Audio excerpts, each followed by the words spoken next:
آگاہ رہیں جوانان کہ شیعہ اس وقت موجود جمعیت میں شیعہ 3 طرح کے شیعہ ہیں، جو موٹی تقسیم ہے تشیع کی شیعہ کی، جو اچھی خاصی جمعیت پوری دنیا میں رکھتے ہیں۔ ایک جو تعداد میں سب سے زیادہ ہیں، اثنا عشری شیعہ ہیں، 12 امامی شیعہ، جن میں ہم اپنے آپ کو شمار کرتے ہیں کہ ہم 12 امامی شیعہ ہیں، یعنی وہ شیعہ جو علی علیہ السلام کو امام اول مانتے ہیں، اور پھر امام کی اولاد سے امام حسن و امام حسین علیہ السلام، اور امام حسین علیہ السلام کی اولاد سے پھر ائمہ دیگر کو مانتے ہیں، اور آخری امام مہدی علیہ السلام کو مانتے ہیں، اور انہیں امام موجود و امام غائب مانتے ہیں۔ یہ ایک جمعیت ہے شیعہ کی۔ تشیع سارا اثنا عشری میں منحصر نہیں ہے۔ ان کے بعد جو دوسری بڑی جماعت دنیا میں موجود ہے وہ ہیں شیعہ اسماعیلی شیعہ۔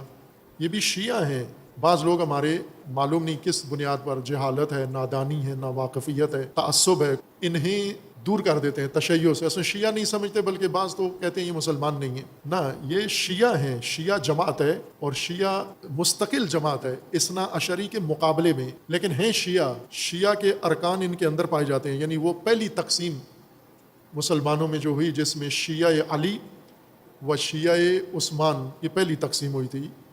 اصل شیعہ کہلانا یہاں سے شروع ہوئے تھے، اس سے پہلے شیعہ کا لفظ عام استعمال میں، بول چال میں، لوگوں کی زبان پر ہر آدمی کو نہیں کہتے تھے، خواص میں رائج تھا۔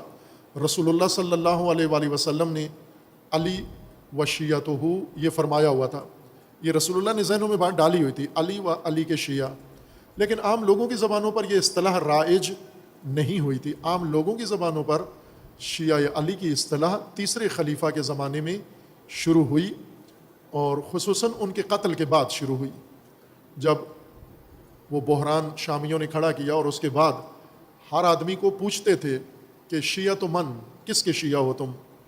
شیعہ من، کس کے شیعہ ہو بھائی؟ علی کے شیعہ ہو یا عثمان کے شیعہ ہو؟ تو وہ جواب دے دیتا تھا میں کس کا شیعہ ہوں۔ جیسے آج کل سیاسی جماعتیں ہیں، تو آپ پوچھ لیتے ہیں کس جماعت سے تعلق ہے، کس لیگ سے تعلق ہے، کس پارٹی سے تعلق ہے، تو آدمی بتا دیتا ہے میں فلاں جماعت سے ہوں، یا کوئی لوگو ہی لگایا ہوتا ہے، اسی سے پتہ چل جاتا ہے یہ فلاں جماعت کا ہے۔ یہ باقاعدہ عوام میں معاشرتی سطح پر اصطلاح اس وقت پھیلی ہے، شیعہ علی و شیعہ عثمان، تاریخی لحاظ سے، لیکن رسول اللہ صلی اللہ علیہ وآلہ وسلم نے اپنی حیات مبارکہ میں یہ لوگوں کے ذہنوں میں یہ بات ڈال دی تھی، علی و شیعتہ، علی و شیعہ علی، یعنی پیرو علی۔ اس تقسیم کے مطابق جو امام علی کو امام مانتے ہیں، امام اول، وہ شیعہ ہے، اور ان میں اثنا عشری بھی یہی عقیدہ رکھتے ہیں، اسماعیلی بھی یہی عقیدہ رکھتے ہیں کہ رسول اللہ صلی اللہ علیہ وآلہ وسلم کے بعد ان کے وصی، ان کے جانشین، ان کے خلیفہ و امام اول وہ علی ہیں۔ اور تیسری جماعت جو آج موجود ہے شیعہ کے نام سے، اور دبنگ شیعہ ہیں، اپنا منوایا ہے دنیا سے انہوں نے، وہ ہیں زیدی شیعہ، جنہیں آپ اخباری زبان میں حوثی شیعہ کے نام سے سنتے ہیں۔ یہ زیدی شیعہ ہیں۔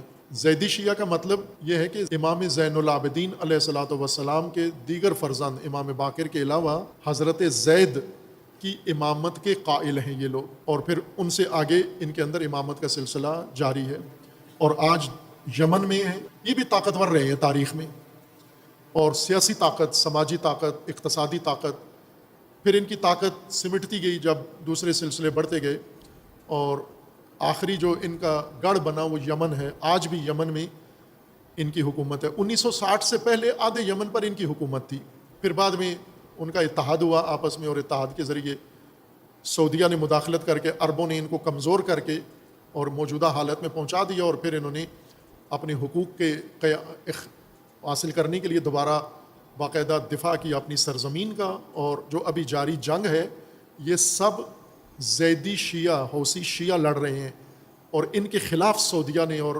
عرب دنیا نے اور ان کے اتحادیوں نے جنگ شروع کی ہوئی ہے۔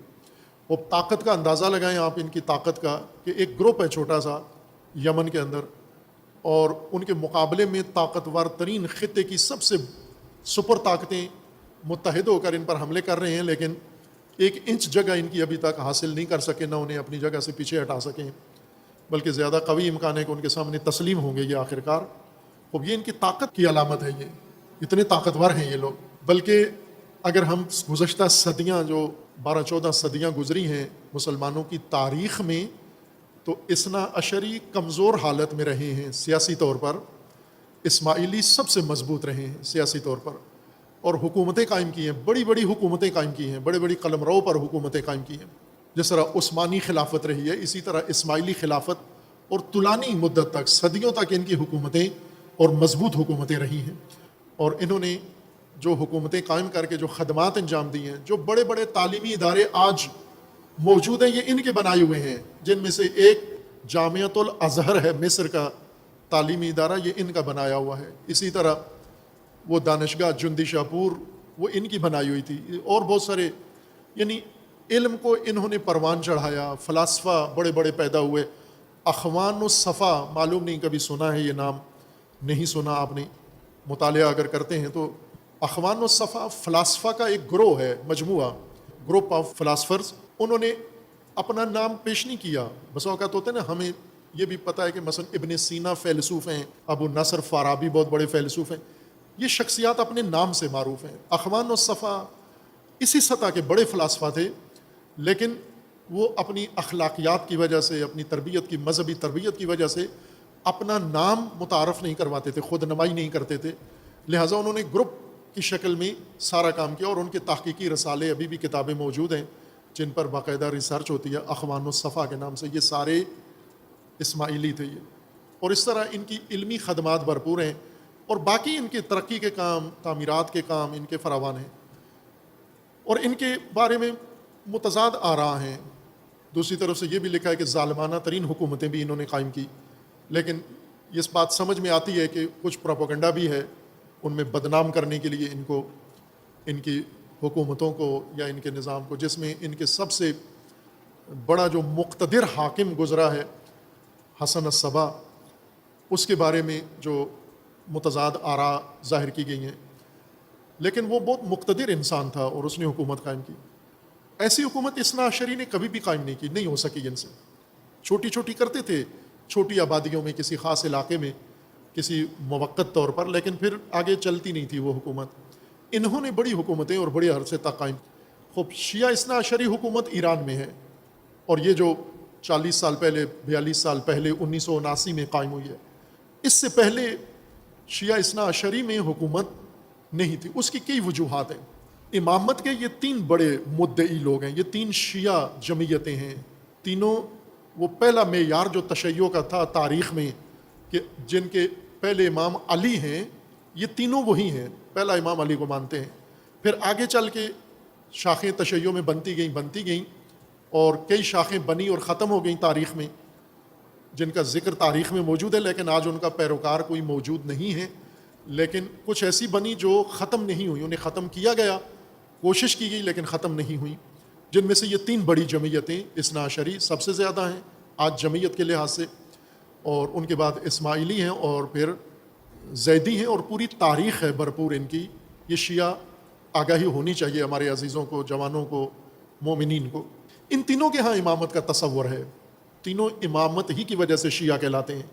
اگر امامت کو چھوڑ دیں تو پھر شیعہ کہلانے کا استحقاق نہیں رکھتے. شیعہ وہی کہلاتا ہے جو امامت کے نظریے کا معتقد ہے کہ رسول اللہ صلی اللہ علیہ وآلہ وسلم کے نائبین و جانشین آئمہ ہیں، امامت کے عہدیدار ہیں، جنہیں رسول اللہ صلی اللہ علیہ وآلہ وسلم کے بتائے ہوئے راستے کے مطابق امامت حاصل ہے، اللہ کی طرف سے جن کو امامت حاصل ہے.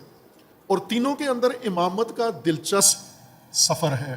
اثنا عشری کے اندر بھی امامت کی ایک تصویر و تفسیر پائی جاتی ہے. اسماعیلیہ کے اندر بھی امامت کی ایک تصویر و تفسیر پائی جاتی ہے. زیدیہ کے اندر بھی امامت کی ایک تصویر و تفسیر پائی جاتی ہے. اور تینوں کے ہم مختلف ہے. تینوں میں امامت کا معیار، امامت کی شرائط، امامت کا انداز، امامت کا نظام ایک دوسرے سے مختلف ہے. اصل نام میں شریک ہیں لیکن تفصیلات میں، جزئیات میں ایک دوسرے سے مختلف ہو جاتے ہیں. اور یہ جو اختلاف ہے یہ ان کی علمی کتابوں کے اندر، ان کے جید علماء، ان کے بزرگان، ان کے جو فقہا اور بزرگان ہیں ان کی طرف سے بیان کیا گیا، نہ ان کے غیر ذمہ دار یا ذاکرین یا خطبہ جو کچھ اظہار کرتے ہیں وہ دین نہیں سمجھا جاتا. یہ ذہن میں رکھ لیں، علماء، مستند علماء کی بات کو مذہبی نظریہ سمجھا جاتا ہے. مستند علماء، غیر مستند علماء کی غیر مستند بات، اسے مذہب نہیں سمجھا جاتا، وہ دین نہیں سمجھا جاتا. اسے کوئی بھی دین سمجھ کر نہ عمل کرے نہ رد عمل کرے. جیسے آج کل ہوتا ہے کہ غیر مستند لوگوں کی غیر مستند باتیں، غیر مصدقہ باتیں، انہیں کچھ لوگ سن کر عمل کرتے ہیں، کچھ لوگ انہیں سن کر ان پر رد عمل کرتے ہیں. جیسے اہل سنت کا بھی رد عمل دکھاتے ہیں. کن باتوں پر؟ غیر مستند لوگوں کی غیر مصدقہ باتوں پر. تو یہ تو مذہب نہیں بیان کر رہا، ایک اپنی رائے بیان کر رہا ہے، یا اپنی نوکری کر رہا ہے، اپنی دیہڑی لگا رہا ہے، اس نے طے کی ہوئی ہے فیس اور اس کی وصولی کے لیے اپنا ٹائم پورا کر رہا ہے. مذہب اس نے نہ پڑھا ہوا ہے، نہ اسے معلوم ہے، نہ یہ مذہب کا ترجمان ہے. جو مستند علماء ہیں، کتابیں، مستند کتابیں اور مستند علماء، اور تینوں سلسلے، تینوں فرقے تشیع کے، اثنا عشری، اسماعیلی اور زیدی، ان کی مستند کتابیں ہیں، ان کے مستند علماء ہیں، ان کے مستند فقہاء ہیں، ان کے متکلمین ہیں، اور ان کے بڑی جید شخصیات ہیں. خصوصاً علمی تبحر میں اسماعیلی سب سے قوی ہیں. اسماعیلی علمی تبحر سب سے زیادہ ہے ان کا. بہت سارے علماء جو آج شیعہ کہلاتے ہیں، ان کے بارے میں کہ یہ اسماعیلی شیعہ ہیں، اصل میں یہ اثنا عشری نہیں تھے، لیکن چونکہ معروف زیادہ ہو گئے اس لیے اثنا عشری شمار ہونے لگے. یہ اسماعیلی شیعہ تھے. یہ جیسے ابن سینا، یہ معروف شیعہ فلاسفہ میں سے تھے، لیکن یہ تاریخ کے شواہد کے مطابق یہ اسماعیلی شیعہ تھے. یہ جیسے قائد اعظم محمد علی جناح، یہ اسماعیلی شیعہ تھے. ان کے بارے میں کہ بعد میں اثنا عشری ہو گئے تھے، یہ بعد میں ثبوت دیے گئے ہیں، لیکن جو موروثی طور پر ان کو مذہب تھا، یہ اسماعیلی شیعہ تھے. اسماعیلی شیعہ خاندان میں پیدا ہوئے تھے، بعد میں البتہ ہوئے اثنا عشری. اس طرح کے شخصیات فراوان ہیں. ان کے ہاں جو بہت اہم بات ہے، امامت کا تصور ہے، بہت اہم ہے. ان دونوں کے ہاں، اسماعیلی اور زیدی شیعہ کے ہاں، امامت میں وقفہ نہیں ہے. امام علی علیہ السلام تینوں کے پہلے امام ہیں، پھر اس کے بعد امامت کا سلسلہ شروع ہوتا ہے. امام زین العابدین علیہ السلام پر تینوں متفق ہیں. وہاں سے آگے اثنا عشری اور اسماعیلی الگ ہو جاتے ہیں، زیدی الگ ہو جاتے ہیں. زیدی حضرت زید کی امامت کے قائل ہو جاتے ہیں، لیکن اثنا عشری اور اسماعیلی ابھی الگ نہیں ہوئے، ابھی ساتھ ساتھ آ رہے ہیں. اس وقت تک دو نہیں تھے، ایک ہی تھے. امام جعفر صادق علیہ الصلوۃ والسلام کی شہادت تک، وہاں تک یہ ایک ہی اثنا عشری تھے. لیکن یہاں آ کر اسماعیلی امام صادق علیہ السلام کے فرزند اسماعیل کی امامت کے قائل ہو گئے، اور اثنا عشری امام موسیٰ کاظم علیہ السلام کی امامت کے قائل ہو گئے. یہاں سے دو شاخیں اور بن گئیں. لیکن زیدی جب اثنا عشری سے جدا ہوئے، حضرت زید کی امامت کے قائل ہوئے. ان کے پانچویں امام زید ہیں، زید بن علی. پھر اس کے بعد امامت ختم نہیں، رکی نہیں، وقفہ نہیں آیا امامت کا، مسلسل امامت کا موجود ہے. امام حاضر، امام زندہ، امام حی، اور ہر نسل ان کی امام کے ساتھ رہی ہے اور امام رہا ہے ان کا. اور پھر انہوں نے بیان بھی کیا کہ امام کون ہوگا، کیسا ہوگا، کس طرح سے امامت کرے گا، لوگوں کا امام سے کیا تعلق ہوگا. اور یہ انہوں نے سلسلہ قائم رکھا ہے، ابھی تک قائم ہے ان کا سلسلہ، ابھی بھی اسی نظریے کے قائل ہیں. اور اسماعیلی جب حضرت اسماعیل کے قائل ہوئے، امام موسیٰ کاظم علیہ السلام کی امامت کو نہیں مانا، تو اس امامت کے بعد ان کے ہاں بھی امامت رکی نہیں، وقفہ نہیں آیا، مسلسل امام موجود ہے، آج تک موجود ہے. پھر ان کے بھی آگے فرقے بنے، چھوٹے چھوٹے شاخیں بنی، لیکن جو بھی شاخ بنی امامت تسلسل کے ساتھ جاری رہی اور آج تک جاری ہے اور موجود ہے. اثنا عشری میں امامت کا سلسلہ 12ویں امام تک جاتا ہے، اور پھر اس کے بعد غیبت شروع ہو جاتی ہے. یعنی جو امام موجود ہیں وہ لوگوں سے غائب ہو جاتے ہیں، دور ہو جاتے ہیں، لوگ اپنے امام سے محروم ہو جاتے ہیں، وقفہ آ جاتا ہے. امام لوگوں کے اندر نہیں ہے، لوگ امام تک دسترسی نہیں رکھتے. ان کے ہاں یہ اب پیچیدگی پیدا ہو جاتی ہے اثنا عشری کے ہاں.